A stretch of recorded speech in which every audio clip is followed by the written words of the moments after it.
Bayangkan ada seorang ahli ibadah yang salatnya tampak sempurna, tetapi justru tidak diterima karena sesuatu yang tidak pernah ia sadari.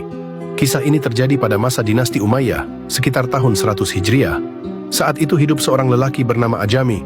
Ia adalah mantan pendosa yang telah bertaubat dengan sungguh-sungguh dan menghabiskan sisa hidupnya untuk beribadah kepada Allah. Namun karena berasal dari Persia dan baru mempelajari agama ketika usianya sudah tua, lidahnya tidak fasih berbahasa Arab. Ia sering kesulitan melafalkan ayat-ayat Al-Quran dengan tajwid yang benar seperti orang Arab pada umumnya. Suatu malam, seorang ulama besar bernama Hasan Al-Bashri datang ke sebuah masjid kecil. Di sana beliau melihat Ajami sedang mengerjakan salat malam. Hasan Al-Bashri mendengarkan bacaan Al-Fatihah yang dilantunkan Ajami. Namun pelafalannya terdengar kurang tepat.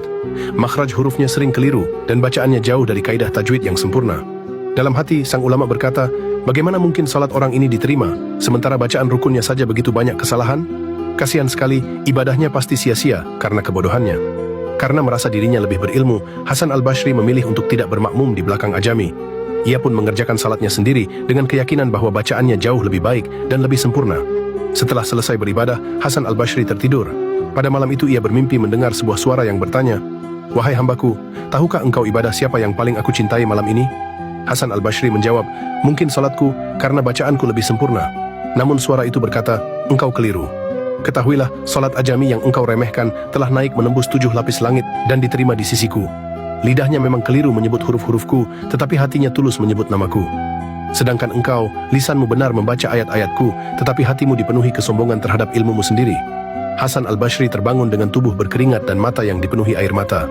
Saat itu juga ia menyadari kesalahannya. Ia telah terjebak dalam kesombongan yang tersembunyi di balik ilmu dan ibadahnya. Keesokan harinya, ia segera mendatangi Ajami dan meminta maaf atas prasangka buruk yang pernah ia simpan dalam hatinya. Dari kisah ini kita belajar bahwa Allah tidak menilai seindah apa bacaan kita, seberapa tinggi ilmu kita, atau seberapa banyak ibadah yang kita lakukan. Allah melihat keikhlasan hati, kerendahan diri, dan ketulusan seorang hamba ketika menyebut namanya.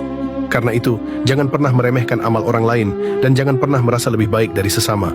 Semoga Allah menjaga kita dari kesombongan, membersihkan hati kita dari riya, dan menghiasi amal-amal kita dengan keikhlasan. Amin.